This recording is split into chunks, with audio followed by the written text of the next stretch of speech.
Вашата къща е един от последните завършени обекти на Sweet Home.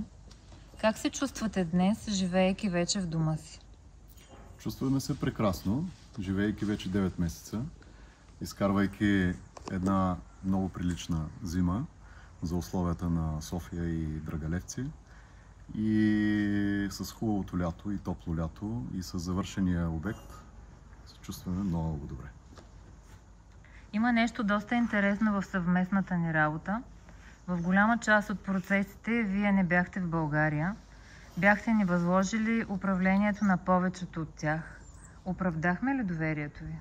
Оправдахте доверието и всъщност много приятели и познати са ме питали как съм построил къщата и всъщност аз не знам наистина как построихме къща, тъй като повече от времето всъщност аз не бях в страната и това се дължеше на първо изграденото доверие и на отговорността на екипа и хората, които работиха на обекта, което е всъщност много рядко срещано в строителния бизнес и в подобни начинания.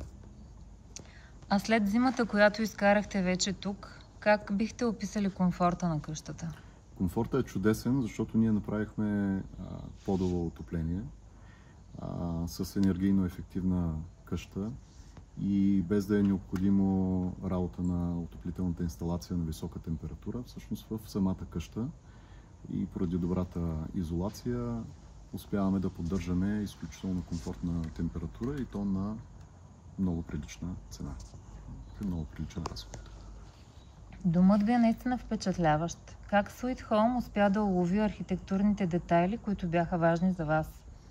Това беше един от важните елементи, защото още от самото начало започнахме да работим с архитект на Sweet Home, който също така дойде на място, когато обекта беше в първоначалната си форма и с озеленяването, естествената растителност, която вече я няма, и спрямо изложенията, съседните обекти, гледките към планината, което беше един от важните неща за нас, и къщата беше всъщност проектирана по начин, по който ние искаме да се чувстваме в нея, искаме да виждаме нещата, които са навън, в планината, двора, да не виждаме някои от съседните обекти, и това за нас беше много ценно, че от самото начало екипа разбра какво точно искаме ние и кое е ценно за нас.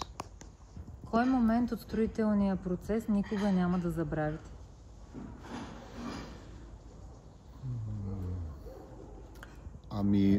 Може би поставянето на самите панели и изглобяването на самата къща, защото това беше по-скоро емоционално свързан момент, когато видиш, че къщата ти е построена и сложена за една или две седмици и от един празен обект, какъвто беше този, след 2 седмици реално има къща в по-груб вид, но има къща.